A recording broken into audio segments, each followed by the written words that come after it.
The Passion of our Lord Jesus Christ according to Matthew.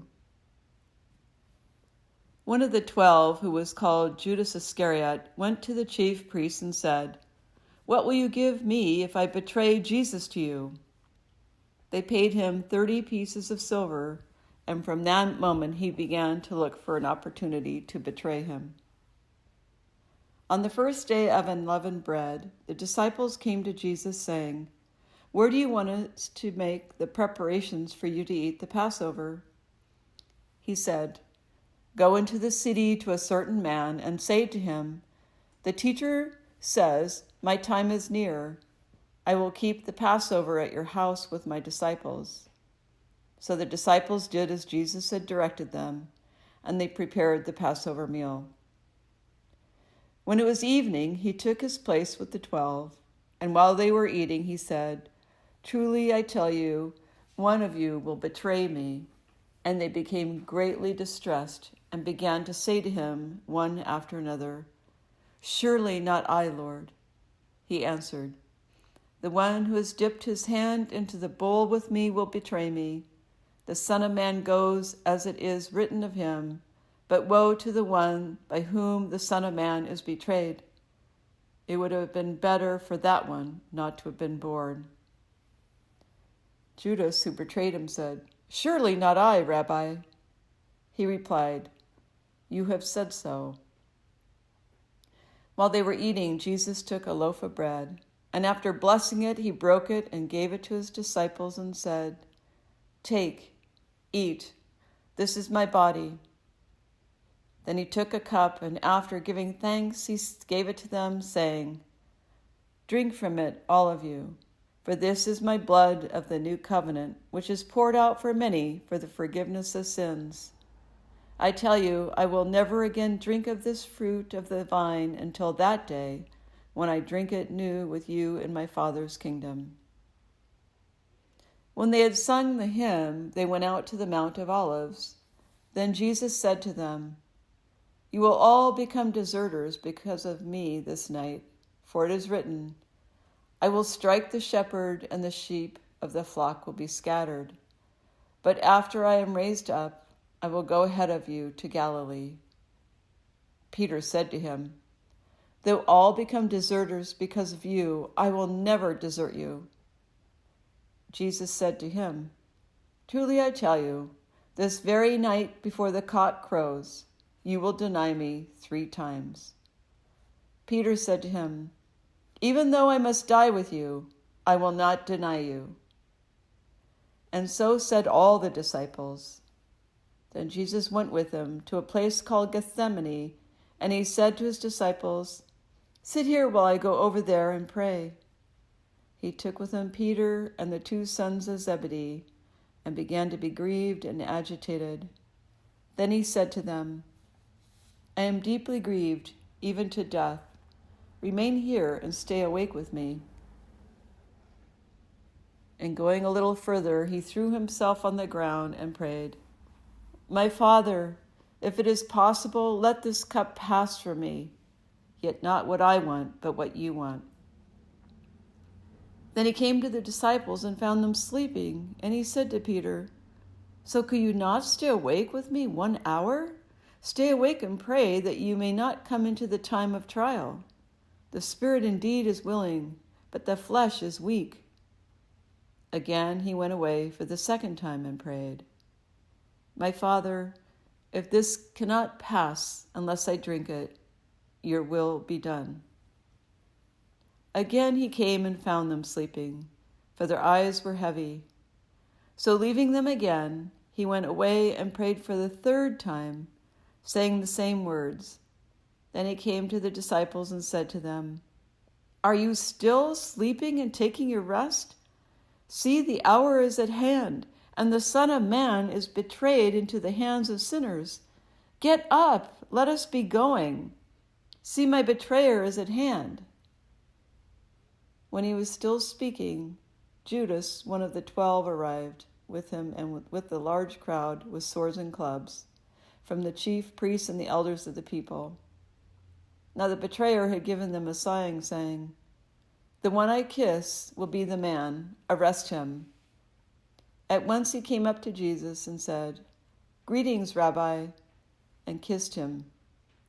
Jesus said to him, "Friend, do what you are here to do." Then they came and laid hands on Jesus and arrested him. Suddenly one of those with Jesus put his hand on his sword, drew it, and struck the slave of the high priest, cutting off his ear. Then Jesus said to him, "Put your sword back into its place, for all who take the sword will perish by the sword.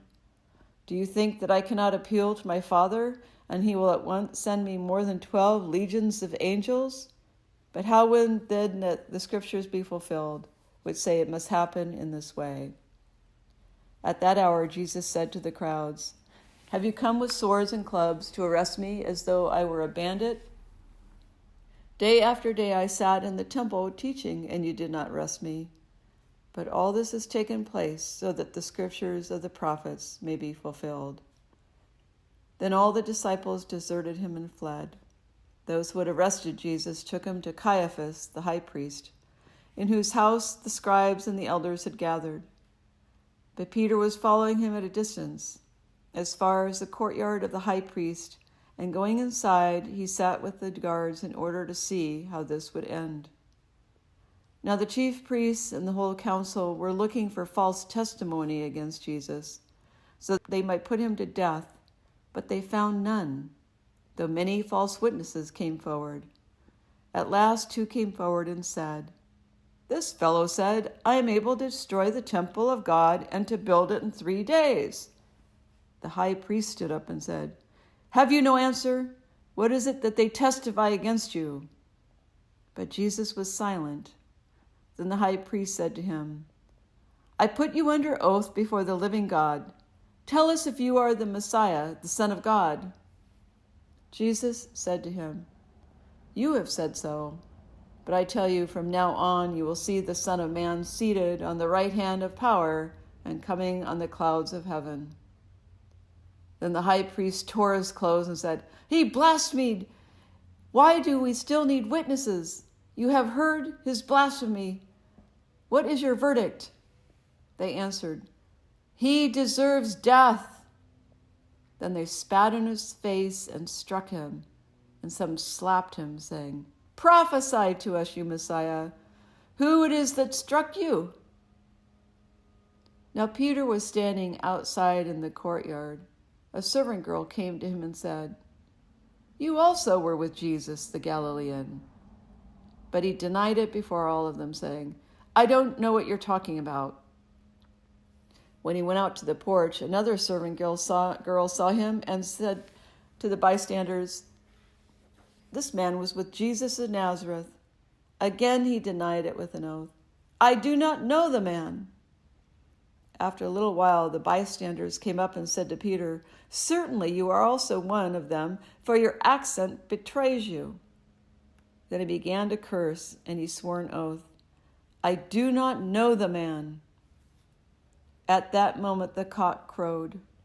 Then Peter remembered what Jesus had said, "Before the cock crows, you will deny me 3 times." And he went out and wept bitterly. When morning came, all the chief priests and the elders of the people conferred together against Jesus in order to bring about his death. They bound him, led him away, and handed him over to Pilate, the governor. When Judas, his betrayer, saw that Jesus was condemned, he repented and brought back the 30 pieces of silver to the chief priests and elders. He has said, "I have sinned by betraying innocent blood." But they said, "What is that to us? See to it yourself." Throwing down the pieces of silver in the temple, he departed, and he went and hanged himself. But the chief priests, taking the pieces of silver, said, "It is not lawful to put them into the treasury, since they are blood money." After conferring together, they used them to buy the potter's field as a place to bury foreigners. For this reason, that field has been called the field of blood to this day. Then was fulfilled what had been spoken by the prophet Jeremiah, and they took the 30 pieces of silver, the price of the one on whom a price had been set, on whom some of the people of Israel had set a price, and they gave them for the potter's field, as the Lord commanded me. Now Jesus stood before the governor, and the governor asked him, "Are you the king of the Jews?" Jesus said, "You say so." But when he was accused by the chief priests and elders, he did not answer. Then Pilate said to him, "Do you not hear how many accusations they make against you?" But he gave them no answer, not even to a single charge, so that the governor was greatly amazed. Now at the festival, the governor was accustomed to release a prisoner for the crowd, anyone who they wanted. At that time, they had a notorious prisoner called Jesus Barabbas. So after they had gathered, Pilate said to them, "Whom do you want me to release for you, Jesus Barabbas or Jesus who is called the Messiah?" For he realized that it was out of jealousy that they had handed him over. While he was seated on the judgment seat, his wife sent him word, "Have nothing to do with that innocent man, for today I have suffered a great deal because of a dream about him."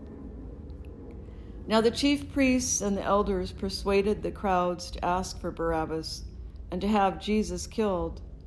The governor again said to them, "Which of you two do you want me to release to you?" And they said, "Barabbas." Pilate said to them, "Then what should I do with Jesus who is called the Messiah?" All of them said, "Let him be crucified." Then he asked, "Why? What evil has he done?" But they shouted all the more, "Let him be crucified! Let him be crucified!" So when Pilate saw that he could do nothing, but rather that a riot was beginning, he took some water and washed his hands before the crowd, saying, "I am innocent of this man's blood. See to it yourselves." Then the people as a whole answered, "His blood be on us and on our children." So he released Barabbas for them, and after flogging Jesus, he handed him over to be crucified. Then the soldiers of the governor took Jesus into the governor's headquarters, and they gathered the whole cohort around him. They stripped him and put a scarlet robe on him, and after twisting some thorns into a crown, they put it on his head. They put a reed on his right hand and knelt before him and mocked him, saying, "Hail, King of the Jews!" They spat on him and took the reed and struck him on the head. After mocking him, they stripped him of the robe and put his own clothes on him. Then they led him away to crucify him. As they went out, they came upon a man from Cyrene named Simon. They compelled this man to carry his cross. And when they came to the place called Golgotha, which means place of the skull, they offered him wine to drink, mixed with gall. But when he tasted it, he would not drink it.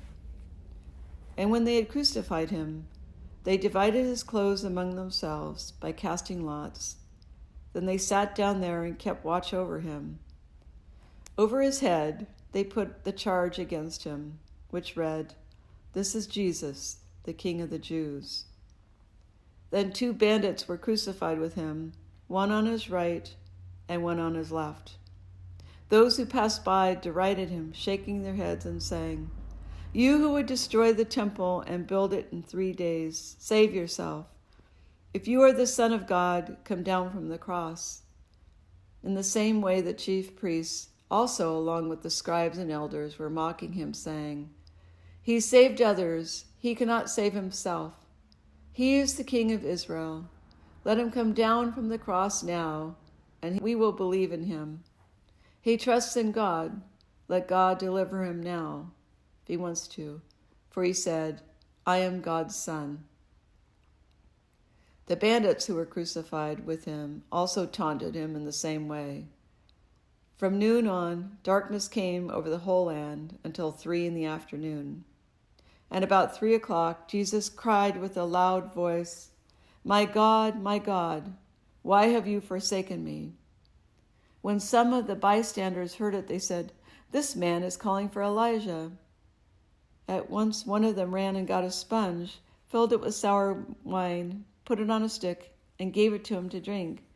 But the others said, "Wait, let us see whether Elijah will come to save him."